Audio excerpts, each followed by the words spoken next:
Hey guys, welcome back. This is Chef Vineet Bhatia and today I'm going to teach you how to make a very simple aloo tikki smash burger. Now before you ask me what the hell is aloo tikki and a smash burger, it's basically a potato cake which has been smashed up and has got lots of flavor in them. We got some cumin, we got some garlic, we got some spice powders to go in them. Make it a very nice flavor. This dish is literally a cross between, I would say, a burger and a classic Indian street food which I really love is the vada pav, which is a piece of bun, a bread, and it's got a deep fried potato ball inside. You have it with chutney, it really works. So I'm doing a spin on that. But aloo tikki is made everywhere in India. On the street side you go, they make the aloo tikkis everywhere. And I remember growing up when I used to go to see my grandparents in New Delhi, there used to be a gentleman on the roadside who had a huge iron tawa or a iron plate, and he used to cook the potatoes on them and serve it with some chickpeas and some chutneys and onions, and absolutely delicious. So that's always been in the back of the mind. I'm going to try and get those flavors right into my smash burger. We're going to first start by putting oil in the pan. So I've got vegetable oil here. You can use corn oil, peanut oil, perfectly okay. Need to get the oil hot, and what I have here is basically boiled potatoes. Now when we actually boil the potatoes, we also always add a small amount of turmeric powder and a bit of salt into the water to boil the potatoes, so the potatoes actually have a lot more flavor in them. As you boil them with your seasoning, the flavors go inside the potatoes, so every mouthful you get has more flavor. So as a tip, always remember when you're boiling potatoes, add a bit of salt. You can add some red chili powder if you want, you can add some turmeric powder if you want. They both work very well. Going to heat up the oil, and in the oil I'm going to add in little cumin seeds. I'm going to let the cumin cook slightly till it begins to crackle and ooze out all its flavors into the oil, and you can see it's sizzling slightly.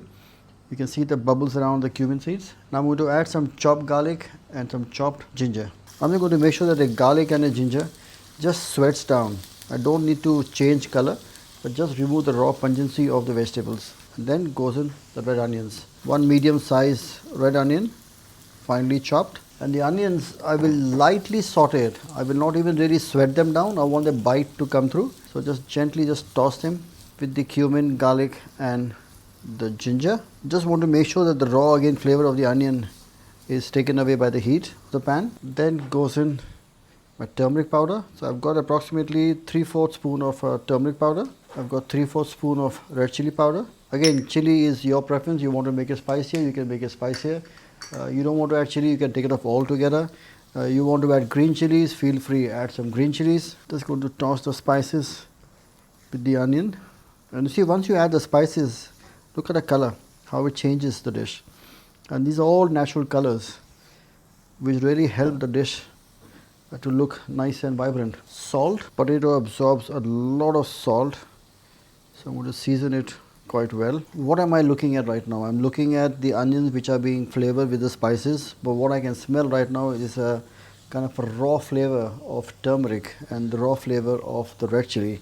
Now I'm going to saute it till that raw aroma is no more. So that tells me that the spices also have cooked.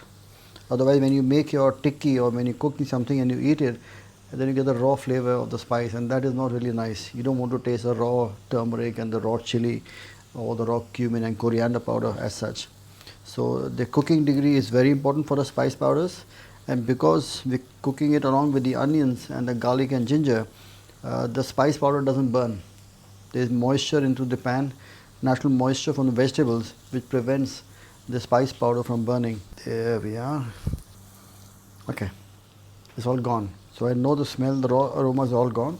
At this stage, I add in my boiled potatoes, and with the back of your spoon just mash up the potato with the onion. See the color, it changes.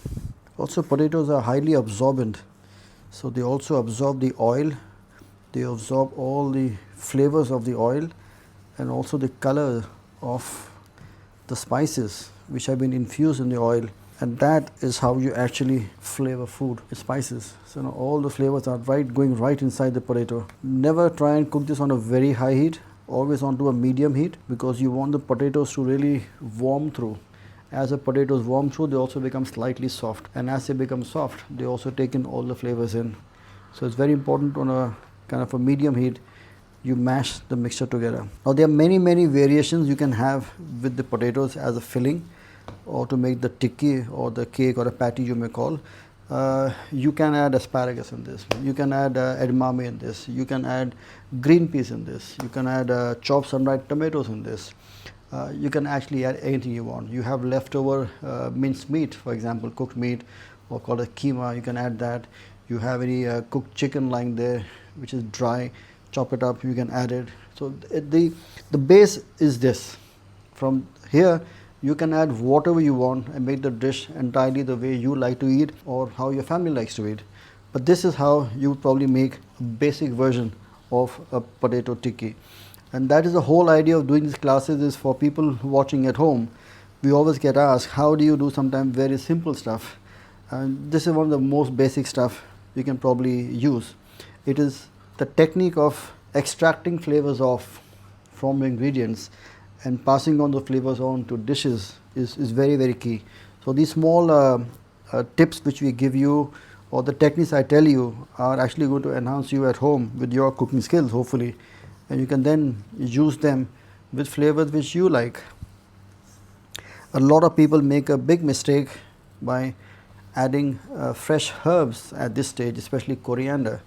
Now, herbs are very gentle. You can't really cook your herbs because they are so delicate and light. If they get in touch with heat, they start breaking down instantly, and the aromas are all lost. So I would say, if you're using fresh herbs, try and put them at the very last process of cooking, where it is all finished off and you're about to take it off from the pan, from the heat. That is when you add in your herbs, mix it, and out it goes.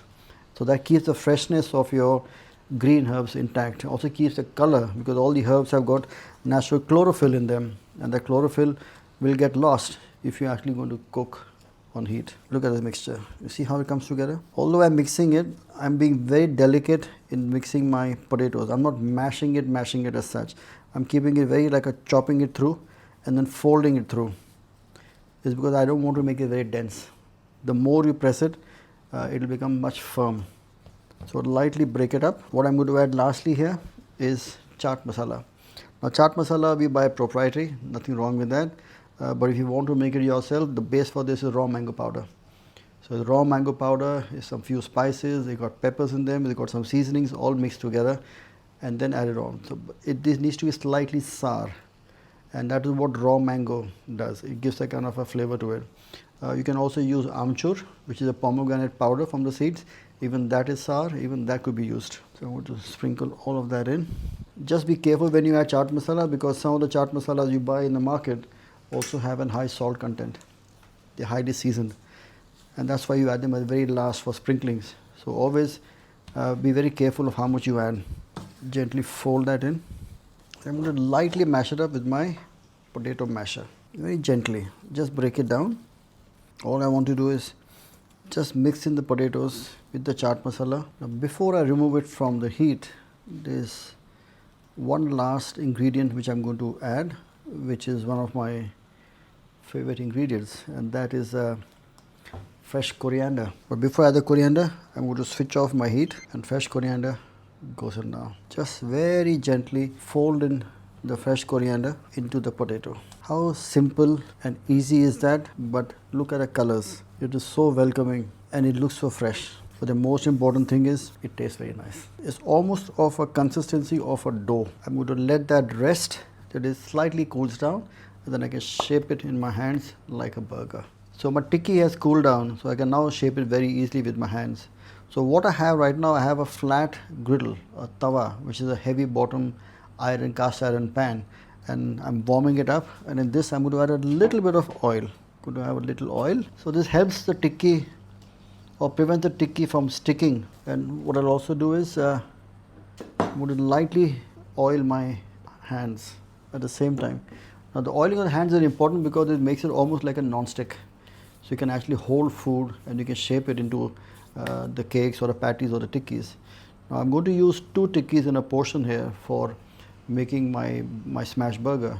You shape it like a ball. Now when you're shaping it like a ball, don't press it too hard. The more you press it, the more dense the tikki becomes. You want it to be nice and fluffy. You want it to be light. So gently between your palms, you shape it like a ball. And once it's shaped like a ball, and it doesn't matter because it doesn't have to be perfect. You're going to smash it anyway. You want it to go thin. So, but keep it a bit rounded and chunky.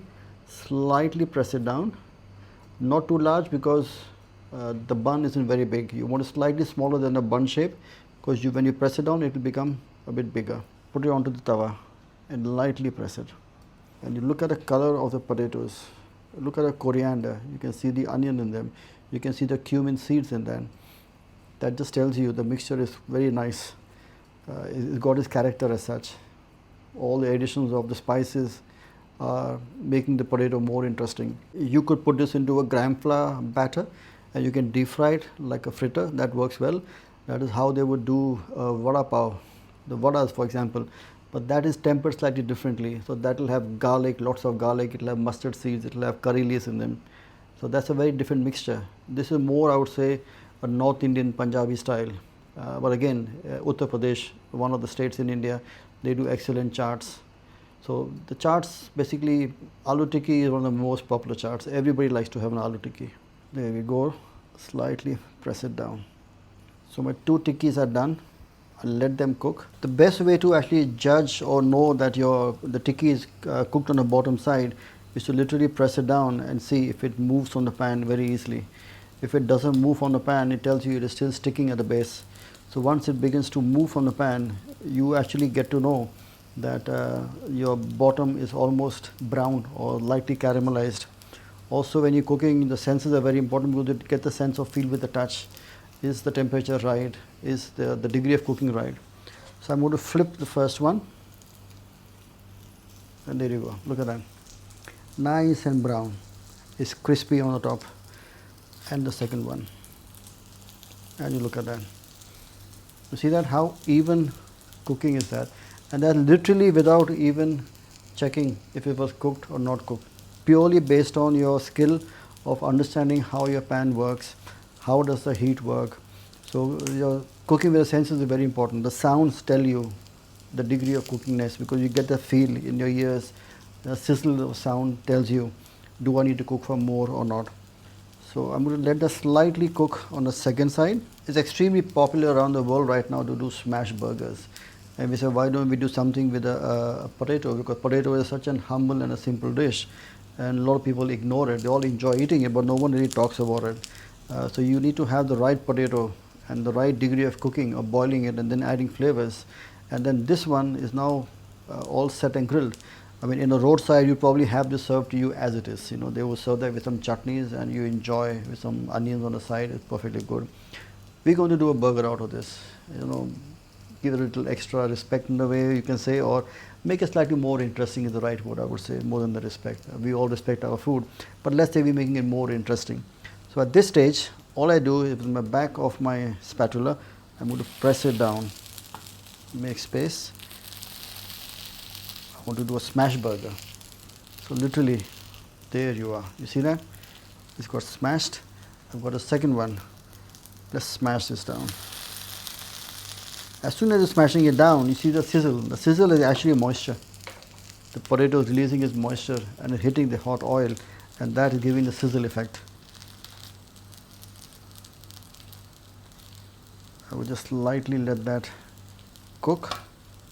And while that is cooking, I'm now going to put my burger bun. So I've got brioche buns here. I quite like the brioche buns because they're slightly sweet. Maybe it's just my sweet tooth which I have. I like to have things which are slightly sweet. And when you have a brioche bun, it is also very milky. It's also quite creamy and rich and buttery in a way. And I think it gives a very nice mouthfeel when you actually have a burger. You want to use a sesame bun, perfectly fine. If you get a pav wherever you are, then do that. And if you are enjoying baking and doing your stuff, then bake your own buns, you know, nothing better than that. So the side which has been the inner side, I put that in. Now I did not grease my buns because there was enough fat or oil in my buns. Normally people put butter and try and grill them on a pan. Me personally, I'm okay with oil because I don't want it too heavy. And also brioche buns is on the heavier side. It's got the sweetness, it's got the richness in them. So I don't want to add extra butter and any more fat in it. I want to lightly just warm the bun And what I will do is, on top of my aloo smash burger, I'm going to add burger cheese or just slices of cheese. Again, store bought, simple, you get them in the supermarkets. You just you top your tikki with your cheese. Just lower the heat down and let the tikki just warm up, slightly warm up the cheese, and at the same time also warm up the bun. Lightly brown and just slightly crisp. So you can feel the texture, it firms up. So when you're actually eating, in your mind just think you have a soft cheese, you have the soft potatoes, you have the bread which is soft. But the lightly crisping up of the inner parts of the bread, or the brioche, gives a kind of a caramelly, kind of a crisp, kind of a coating, which is actually very nice when you eat, gives a kind of a bite. And also we add things inside which are going to be slightly crisp, which will also give it texture when you eat your burger. This is almost done, and what I will do is I'm going to now switch off the heat and let it stay on the side for a while. Lightly let it rest. Always when you are doing any grills, if you're doing a proper burger or something on a fish or a chicken or whatever red meat you want to cook in the pan, there is residual heat in the pan which keeps on cooking. So at this stage I've put it aside, switched it off. There's enough heat to warm up the cheese, warm up the potato smash burger and the bread at the same time. And also because it comes to a slightly lower temperature, it's also easy for you to handle the food in that case. I'm going to accompany my aloo tikki burger with the herb chutney. Now if you remember and have paid attention in the past, we have done a class on an herb chutney which was basil and coriander. It was a very simple and easy recipe. I'm going to use that now to layer and flavor my burger, but the link is in the description below. So you can always go back and look at the chutney, how it was made. But if you want to use tomato ketchup, if you want to use mustard, you want to use a tomato chutney, you want to use a coconut chutney, the choice is all yours. Try and do things which you like to eat and what makes you rather happy. So the bun goes in. I've got my chutney here. Now as soon as you put a chutney down, you open the jar and the first aroma which hits you is the basil and a little bit of coriander, and it is so inviting. So just going to lightly spread that on the base. If you have a vada pav which is on a street side, which is again like a potato burger, they actually add a red chutney which is a spicy garlic and coconut and red chili powder in them, which is actually quite nice. Okay, time to lift up my burgers. So the first one layer goes on top and the second burger goes on top. It's a double burger. Oh, that tastes so nice. That is very nice. For some crunch and crispiness, I am going to add in some onions. I mean, I do like raw onions, I'll be very honest. My wife hates raw onions. So when I make for her, I would probably pickle the onions and then put it. But me personally, I just love raw onions. And last but not the least is the little cap on the crown. So there we have it. This is my aloo tikki smash burger, made out of very simple, humble ingredient, the potato. Is how you add the flavors in it, how do you infuse flavors in it, and how do you make it more interesting. A very simple dish. Please make it at home, make it for your friends and family, and make sure you comment and share with your friends, and don't forget to tag me. So until next time, bon appetit and happy cooking. Now this is not my idea. I didn't want to taste the burger on camera, but my dietitian is saying that you have to try it, and it's going to be embarrassing, it's going to be not very nice, but then I'll have a look. I'll take the bite for you guys. There we go. I mean, this does smell nice. I can honestly tell you, it does smell very nice. But I have to taste it. We have to taste it. Oh man. Ooh. Oh, it's nice. Not because I made it. It is just a simple, beautiful dish. Very heartwarming. Very simple. Very nice flavors. Very clean. But very delicate at the same time. I really like this. Go away. Oh, nice.